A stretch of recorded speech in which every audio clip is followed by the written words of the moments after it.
స్తోత్రం. దేవునికి మహిమ కలుగును గాక. హల్లెలూయా. మోహన్ కుమార్ గారు ఉన్నారు మన మధ్యలో, స్టేట్ వైస్ ప్రెసిడెంట్ గారు. వారు కూడా వచ్చి గ్రీటింగ్స్ తెలియజేయాలని వారిని కూడా ఆహ్వానిస్తా ఉన్నాం.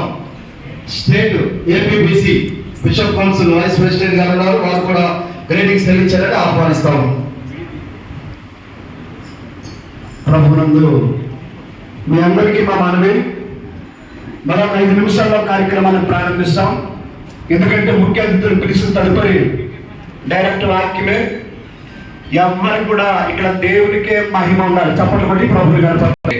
క్రైస్తవ లీడర్స్ కు, నాయకులకు అందరికీ కూడా, సేవకులకు కూడా ప్రత్యేకంగా వందనాలు చెల్లించుకుంటున్నాం.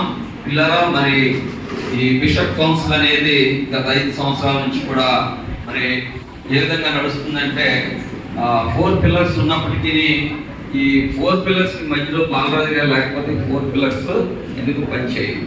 మరి బాలరాజు గారు ఆయన భుజం మీద ఈరోజు ఈ విశాఖపట్నం కార్యక్రమం అంతా కూడా ఆయన వేసుకున్నారు. మేము డొనేషన్ ఉన్నా కూడా వద్దనేసారు.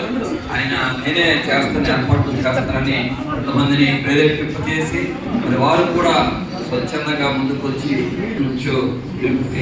అనేక చోట్ల నుంచి మమ్మల్ని వచ్చారు. నేను దినాలే వచ్చారు. వాళ్ళందరికీ కూడా ప్రత్యేక వందనాలు చేసుకుంటున్నాను. పిల్లరా, మరి మీరందరూ ఒకటి నేర్చుకోండి. మనందరూ బిషప్లను రమశిక్షణ గారు, చింతపూర్ మురజేష్ గారు, నవీన్ గారు, అలాగే తమ్ముడు రత్నం, జీవరత్నం, అట్లాగే మరి నేను, అలాగే విలియమ్స్ గారు, అనేక మంది మన వైజాగ్ పాల్ గారు, మరి అనేక మంది మరి కార్యక్రమం ముందుకు తీసుకెళ్ళడానికి ఎంతగానో సహకరిస్తున్నారు. దాన్ని బట్టి ప్రత్యేక వందనాలు.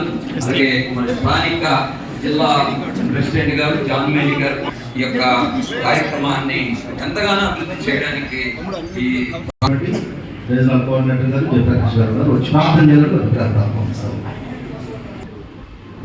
ప్రార్థన చేసుకుందాం. మహాగణుడా, మహోన్నతుడా, స్తోత్రాలు.